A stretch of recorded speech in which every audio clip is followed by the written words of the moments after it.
Buenas tardes a todos. Bueno, ahora vamos a dar comienzo a lo que es la unidad número 3, ¿sí? Que va a versar sobre el autor Erik Erikson, ¿sí? Que él lo que va a plantear es la teoría del desarrollo del ciclo completo de la vida. Bueno, Erik Erikson es un autor que nace en Alemania en 1902 y fallece en 1994. Fue discípulo de Freud y en 1933 va a viajar a los Estados Unidos, donde va a ir a desempeñarse como profesor en la Universidad de Harvard, y es ahí donde él va a tomar, ¿sí?, todo lo que había aprendido de su profesor Freud, ¿sí?, de lo que tenía que ver con la teoría del desarrollo psicosexual, y a través de ciertas modificaciones y de la ampliación de esa teoría, él va a plantear su teoría del desarrollo psicosocial del ciclo de la vida completo. Digamos, para tener primero una idea general, ¿sí?, este desarrollo que él propone abarca 8 estadios, ¿sí? Abarca todo el ciclo completo de la vida. Vamos a ver que estos estadios comprenden desde el inicio de la vida, ¿sí?, desde el instante del nacimiento hasta la vejez. Obviamente que nosotros en este cuatrimestre, ¿sí?, vamos a ver hasta el 5.º estadio inclusive, que es el que corresponde al adolescente, y los otros 3 que faltan los vamos a ver el cuatrimestre que viene, ¿sí? Ustedes van a ver que yo acá se los menciono, ¿sí? Y lo que el autor va a plantear es que para poder pasar de un estadio al otro, lo que se va a generar es una crisis dialéctica. Cuando hablamos de crisis dialécticas es que hay dos fuerzas con tendencias opuestas, ¿sí?, que se van a enfrentar. Entonces va a haber una fuerza sintónica, ¿sí?, en cada uno de estos estadios que se va a contraponer a una fuerza distónica. Cuando hablamos de fuerzas sintónicas es que están en sintonía con el yo, y cuando hablamos de fuerzas distónicas es que no están justamente en sintonía con el yo, ¿sí? En el caso, por ejemplo, de este primer estadio, que después lo vamos a desarrollar la clase que viene, confianza, ¿sí?, todos los que están de este lado serían las fuerzas sintónicas, las que estarían en sintonía con el yo, y todas las que aparecen en la otra columna serían las fuerzas distónicas, las que no están en sintonía con el yo. Entonces, en cada uno de los estadios se va a presentar una crisis donde se va a confrontar una fuerza sintónica, en este caso la confianza, versus, ¿sí?, una fuerza distónica, que en este caso sería la desconfianza. Obviamente, ante una crisis hay una posibilidad de resolución positiva y una negativa. Si se resuelve positivamente, lo que le va a quedar a ese yo es una virtud, una potencialidad, y si se resuelve negativamente esa crisis, lo que le queda a ese yo es una debilidad, ¿sí? Lo vamos ahora a ver en un ratito también.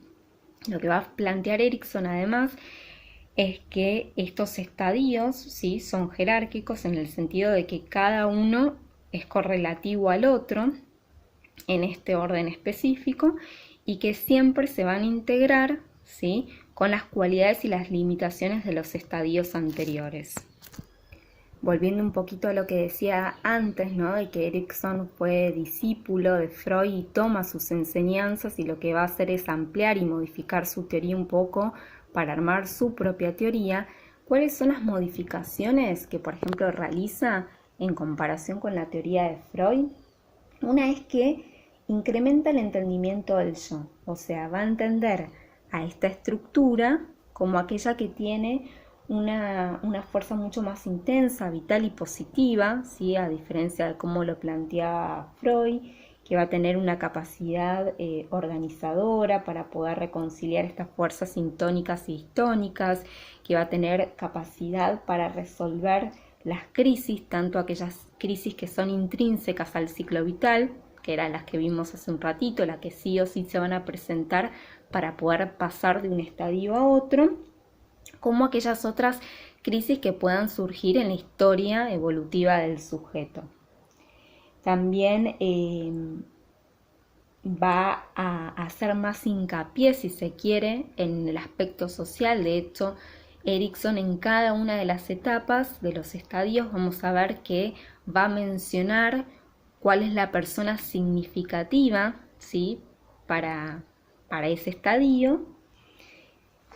Otro aspecto es el de que va a plantear que el desarrollo de la personalidad, ¿sí?, se da desde el inicio del nacimiento hasta la vejez, o sea, como algo continuo, y también va a explorar, ¿sí?, y va a poner como mucho hincapié en el impacto que la cultura, la historia y la sociedad va a tener influencia en el desarrollo de la personalidad de cada uno de los sujetos. Como les decía anteriormente, ¿sí?, Erikson lo que va a decir es que para pasar de un estadio a otro se va a presentar una crisis, ¿sí?, que esta crisis lo que hace es plantearse entre dos tendencias opuestas, entre dos fuerzas opuestas, entre la fuerza sintónica y distónica, y hay dos posibilidades: que se pueda resolver positivamente. En el caso de que se resuelva positivamente, lo que le queda a ese yo es una virtud, y en el caso de que se resuelva negativamente, lo que le queda a ese yo es una debilidad, ¿sí? Por ejemplo, si volvemos al primer estadio, ¿sí?, la confianza sería la fuerza sintónica, la desconfianza sería la fuerza distónica, y en el caso de que se resuelva positivamente, lo que le queda como virtud es la esperanza, ¿sí? Igual eso quédense tranquilo que lo vamos a ver bien la semana que viene. ¿De qué va a depender entonces, que un poco ya lo dijimos, ¿no?, para Erikson, que un yo de una persona sea más fuerte o menos fuerte, o sea, que se goce de mayor o menor salud mental? Bueno, va a derivar en cómo cada una de las personas haya podido ir resolviendo cada uno de esos estadios, de esas crisis que se fueron presentando. A cuantas más resoluciones positivas haya tenido, entonces a ese yo le habrán quedado mayores virtudes. Por lo tanto, va a tener un yo más fuerte, una mayor salud mental. Bueno, y lo último que vamos a ver de Erik Erikson en esta clase son dos conceptos claves de su teoría que él propone. Una son los procesos de organización antropológica. Que con esto, ¿qué quiere decir? Que para Erikson, ¿sí?, la existencia de un ser humano va a depender de que existan tres procesos de organización que sean complementarios. Uno es un proceso de organización a nivel biológico, otro a nivel psíquico y otro a nivel ético y social.